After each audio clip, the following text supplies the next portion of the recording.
وآل محمد وعجل فرجهم اعوذ باللہ من الشیطان الرجیم بسم اللہ الرحمن الرحیم الحمد للہ رب العالمین والصلاة والسلام علی اشرف الانبیاء والمرسلین خاتم النبیین سیدنا و نبینا ابی القاسم محمد صلی اللہ علیہ وآلہ والسلام علی اہل بیت الطیبین الطاہرین المعصومین المظلومین الذین اذھب اللہ عنہم الرجس وطہرہم تطہیرا اللہم صل علی محمد وآل محمد وعجل فرجہم۔ ناظرین کرام السلام علیکم ورحمۃ اللہ وبرکاتہ۔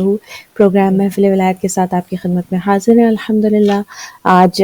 جو ہے وہ انشاءاللہ ہمارے ساتھ ٹیوزڈے کے دن سسٹر پروین ہوتی ہیں، تو تھوڑی دیر میں ہم ان کو شامل کریں گے پروگرام میں۔ حمد و ثناء پروردگار سے الحمدللہ پروگرام کا آغاز کرتے ہیں۔ تمام تعریفیں، تمام حمد و ثناء اس پاک پروردگار کے لیے جو رب العالمین ہے، الحمدللہ رب العالمین۔ اور درود السلام محمد و آل محمد صلی اللہ علیہ وآلہ وسلم پر، کہ جو ہمارے لیے خدا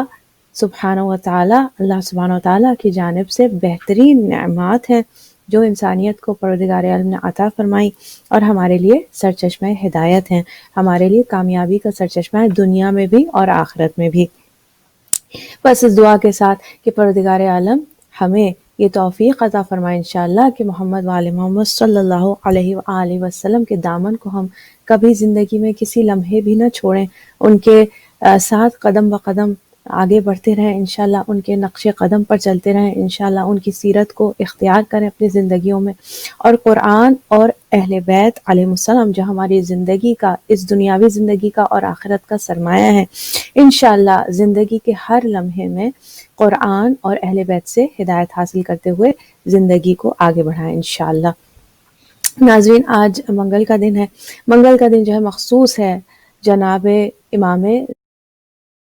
السلام، جناب امام محمد باقر علیہ السلام، اور جناب حضرت امام جعفر صادق علیہ السلام۔ ان حضرات کے سے منسوب یہ نام، اور یہ آج کا دن روز سہ شنبہ، منگل کا دن، ٹیوزڈے کا دن، اور آج کے دن ان ائمہ کی زیارت پڑھنا جو ہے مستحب ہے انشاءاللہ۔ ضرور مختصر سے زیارت ہے، ضرور پڑھیے۔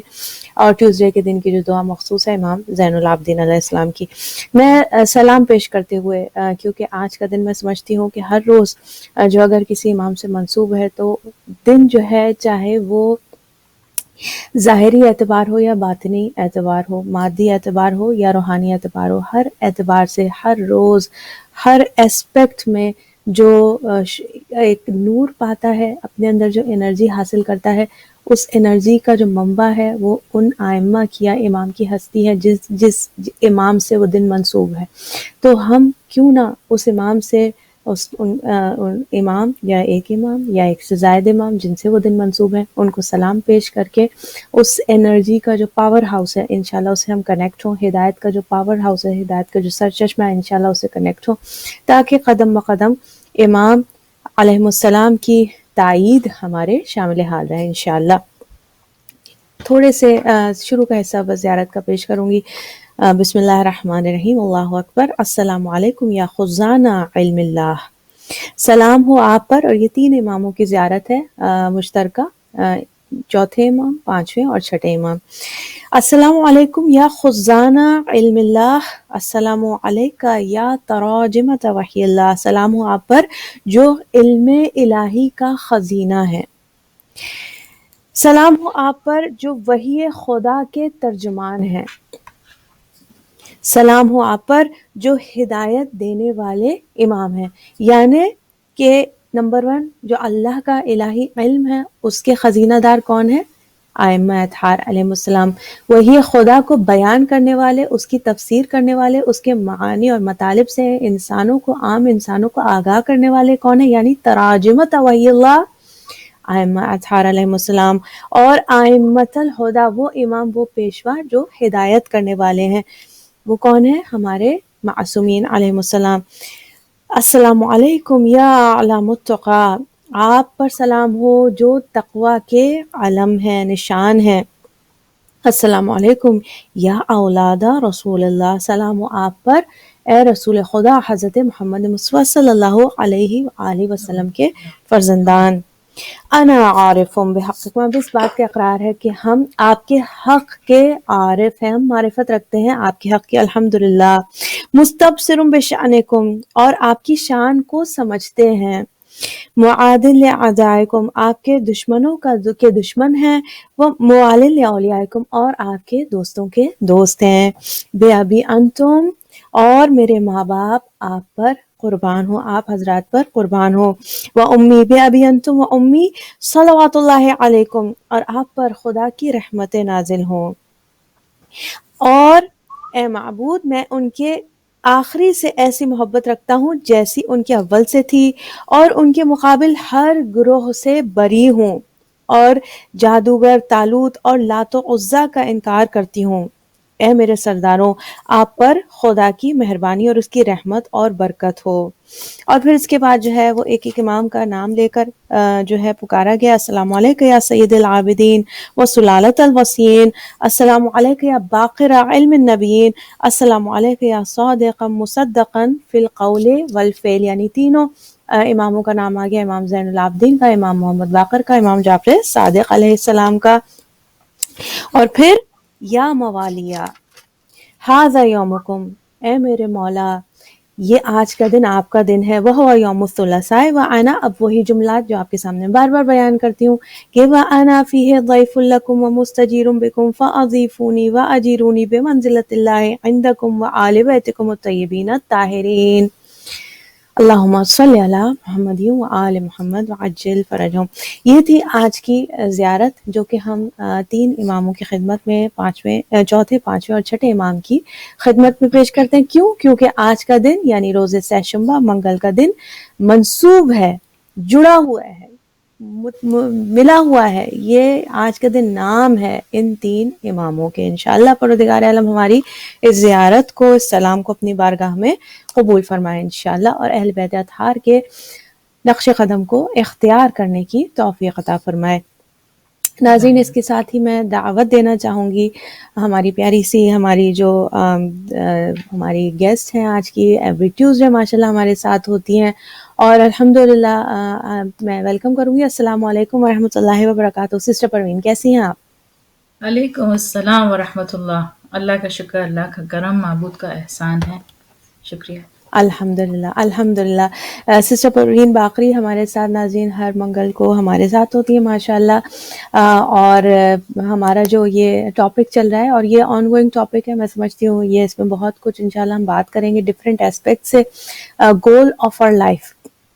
اس میں پچھلے 2 پروگرامز میں ہم نے 2 یا 3 پروگراموں میں ہم نے یوتھ کے حوالے سے بات کی، اور آج بھی جو بات ہوگی وہ یوتھ اور ایڈلٹس، اس میں کوئی تفریق نہیں ہے، جو انشاءاللہ میں چاہوں گی کہ سسٹر پروین سے میں گزارش کروں کہ تھوڑا آج کے ٹاپک کو جو ہے وہ انٹروڈیوس کریں کہ گول آف لائف میں، گول آف آر لائفز میں ہم آج کس حوالے سے انشاءاللہ بات کریں گے۔ جی سسٹر پروین۔ جی، اعوذ باللہ من الشیطان الرجیم، بسم اللہ الرحمن الرحیم، رب اشرح لی صدری ویسر لی امری واحلل عقدۃ من لسانی یفقہوا قولی، صدق اللہ العلی العظیم۔ قال اللہ تعالی فی کتاب المجید فرقان الحمید، فی سورہ کہف، المال والبنون زینۃ الحیاۃ الدنیا والباقیات الصالحات خیر عند ربک ثوابا وخیر عملا۔ سبحان اللہ۔ ناظرین اکرام، پروردگار عالم کے کلام سے گفتگو شروع کی ہے،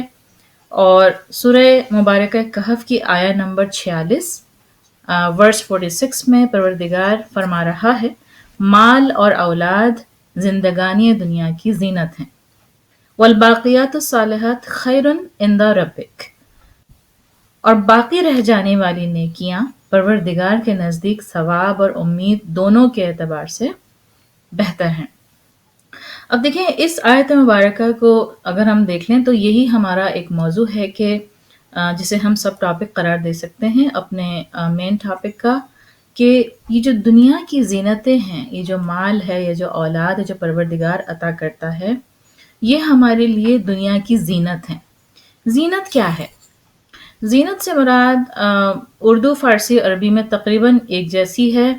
اور اس کا مطلب ہے کہ جس سے آپ اپنے اندر ایک خوشی اور ایک فخر محسوس کریں. اور ہم دیکھتے ہیں کہ جب کسی جگہ کو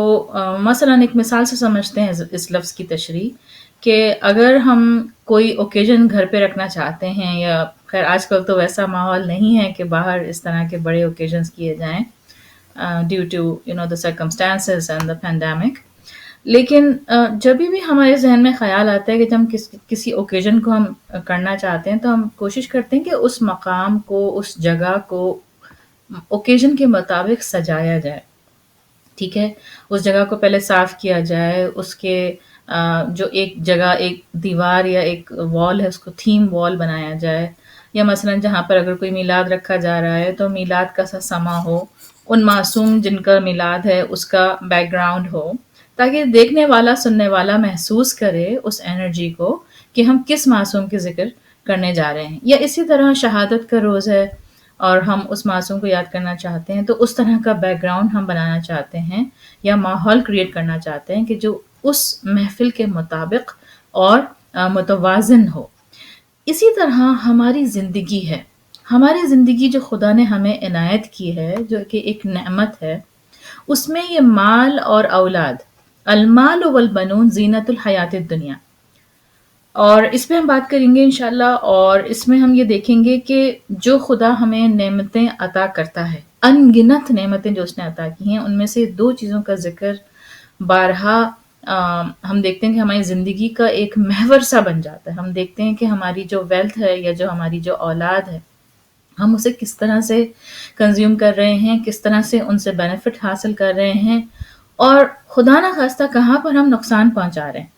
اور یہ پہلو اگر ہم مد نظر رکھیں تو میں سمجھتی ہوں کہ ہم اپنی زندگی کے ایک مقصد کی طرف گامزن ہو سکتے ہیں، کہ جو ہے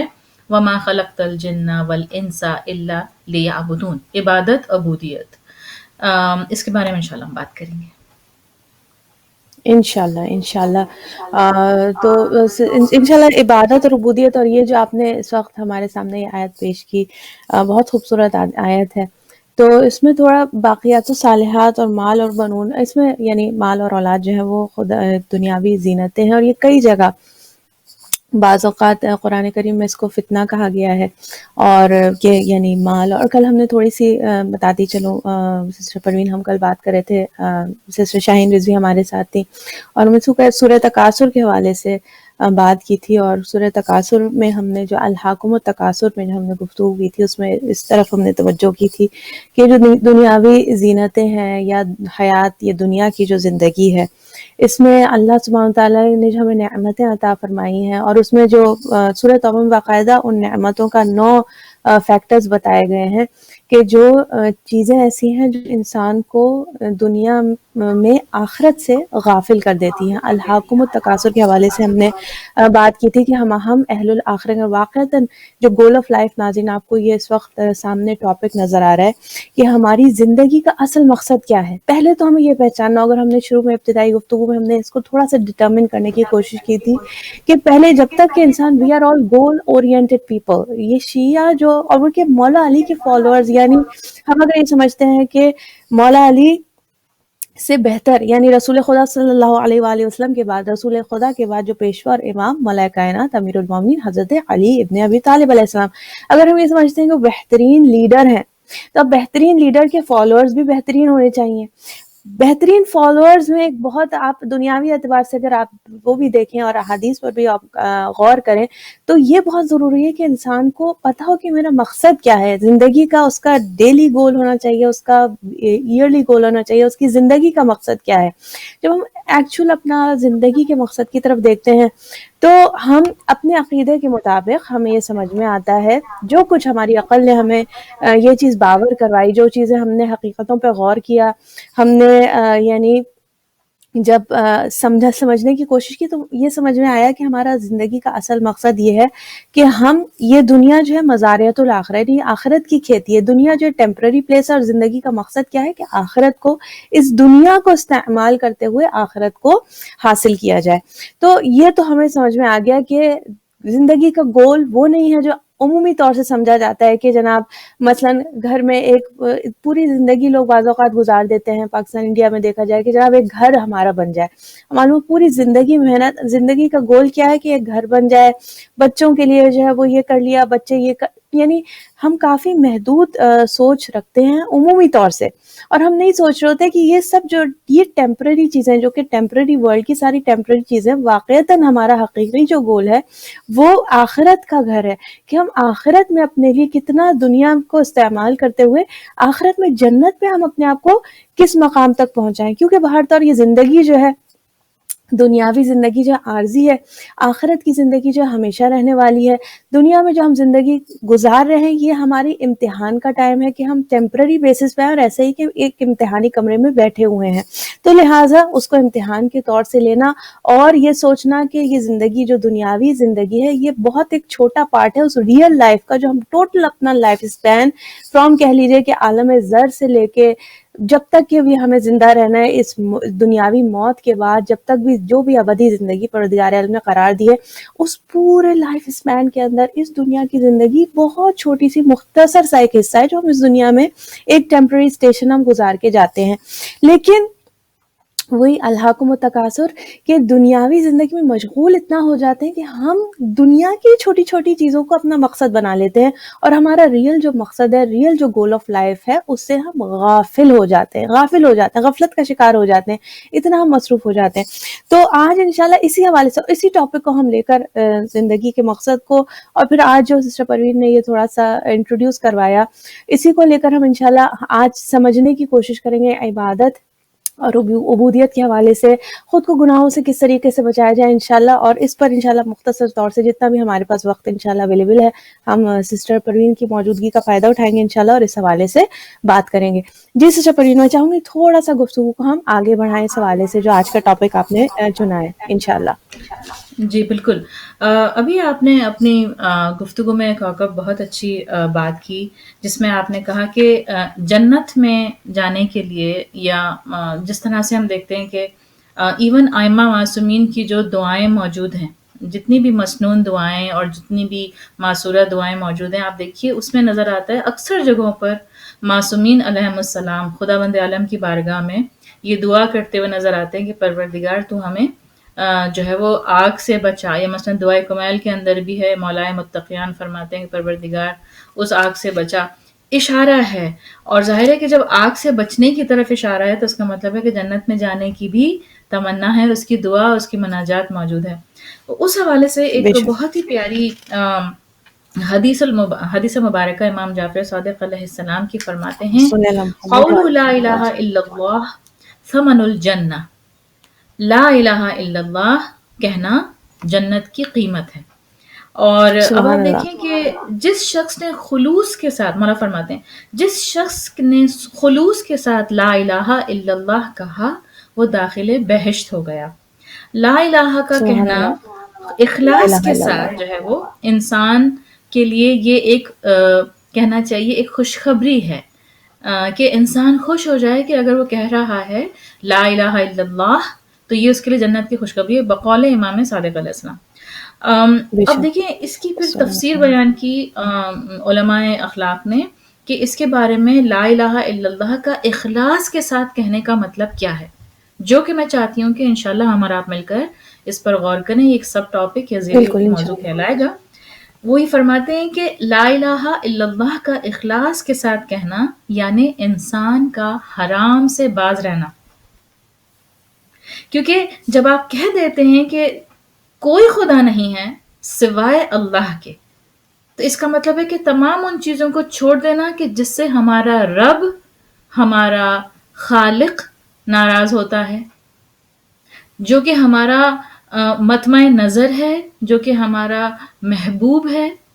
ہم اس کے عاشق ہیں، وہ ہمارا معشوق ہے۔ تو ہمارا معشوق یا رب اسی وقت خوش ہوگا ہم سے اور راضی ہوگا جب ہم ان چیزوں سے دور کر لیں گے خود کو کہ جو اس کی ناراضی کا سبب بنتے ہیں۔ لہٰذا بے اگر شک، میں اور آپ کہتے ہیں کہ کلمہ لا الہ الا اللہ کی قیمت جنت ہے بقول امام علیہ السلام کے، تو اس چیز کو اپنے ذہن میں اچھی طرح سے باور کروا لینا چاہیے کہ اسی وقت میں اس جنت کی قیمت کو پا سکوں گی کہ جب اپنے آپ کو حرام سے روکوں گی، جب اپنے آپ کو غلط کاموں سے روکوں گی،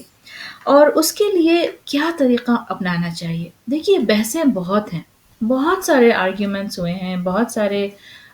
جو ہے وہ بحثیں ہمیں کتابوں میں ہمارے معصومین علیہ السلام کی احادیث کی ذیل میں علماء کرتے ہوئے نظر آتے ہیں۔ ان میں سے ایک یہ ہے کہ ہم گناہوں کے عذاب کو درک کریں، اور اس کے لیے بہترین ہے، خدا ہمیں توفیق دے ہم سب آپ کو، کہ انشاءاللہ کہ ہم وہ خطبہ پڑھیں کہ جو رسول اللہ صلی اللہ علیہ وآلہ وسلم اور بی بی جناب فاطمہ الزہرا سلام اللہ علیہا کی گفتگو ہے جب آپ معراج سے واپس تشریف لائے تھے، اور آپ نے اپنی بیٹی کے ساتھ گفتگو فرمائی تھی اور جناب سیدہ کو وہ حال سنایا تھا کہ جو طبقات میں آپ نے دیکھا جب آپ معراج پر تشریف لے گئے، اور اس میں اس کا جو بیک گراؤنڈ ہے اس روایت کا وہ یہ ہے کہ رسول اللہ 3 دن تک حضور نے خود کو کمرے میں بند کر لیا اور روتے رہے، اور شہزادی کے دل پہ اتنا بوجھ، وہ بیوی کے جو اپنے باپ کی ہر خوشی اور ہر ناراضی یا ان کے غم میں ہر طرح سے برابر کی شریک، سوچئے کہ وہ کیسے برداشت کر رہی ہوں گی کہ بابا 3 دن سے کمرے میں بند ہیں اور کسی سے کوئی گفتگو نہیں کی، مگر آپ کے رونے کی سسکنے کی آوازیں آ رہی تھیں، کیا بیت رہا ہوگا شہزادی کے دل پر۔ اور جب آپ نے دروازہ کھولا اور شہزادی مستقل دق الباب کرتی رہی، فرمایا بابا جان کیا وجہ ہے، جب آپ باہر تشریف لائے اور جو گفتگو ہوئی وہ اگر ہم پڑھ سکیں انشاءاللہ وہ احادیث کی کتابوں میں موجود ہیں، حدیث کے جو آپ نے ارشاد فرمایا کہ میری امت کے کون سے لوگ جہنم کے کس طبقے میں کیا عذاب جھیلیں گے، اور اس کی تفصیل موجود ہے گناہ کبیرہ کے اندر بھی، معراج سعادہ میں بھی، اور بہت ساری کتابوں میں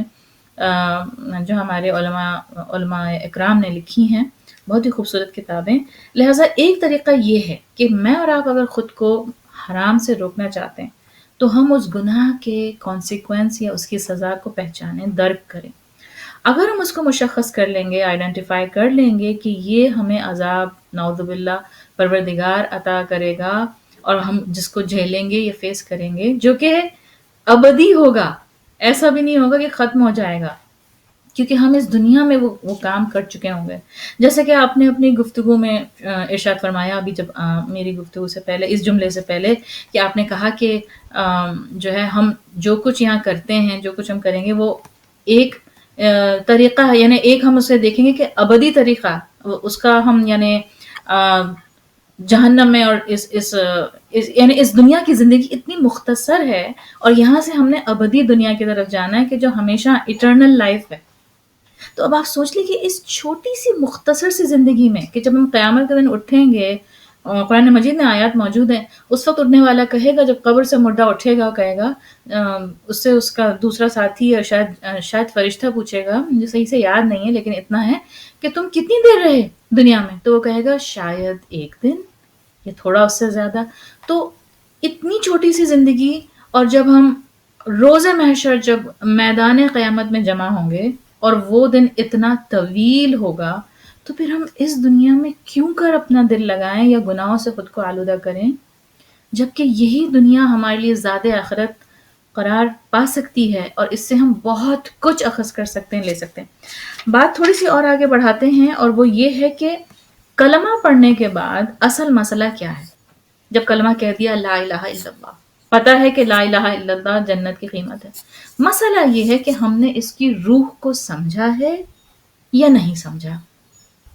اگر ہم نے اس کی روح کو سمجھ لیا، یقیناً جنت اس کی قیمت ہے،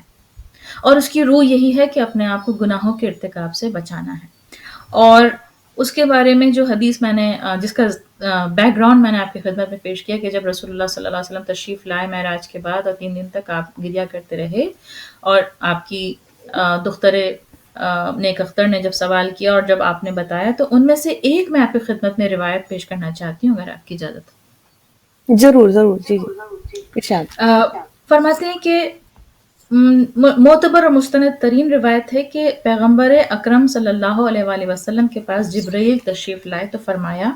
اے جبرائیل دوزخ کی صفات بیان کرو۔ جناب جبرائیل نے دوزخ کی ایک ایک صفت بیان کی، یہاں تک کہ دوزخ کے پہلے طبقے کی بات آئی۔ اس وقت جناب جبرائیل خاموش ہو گئے،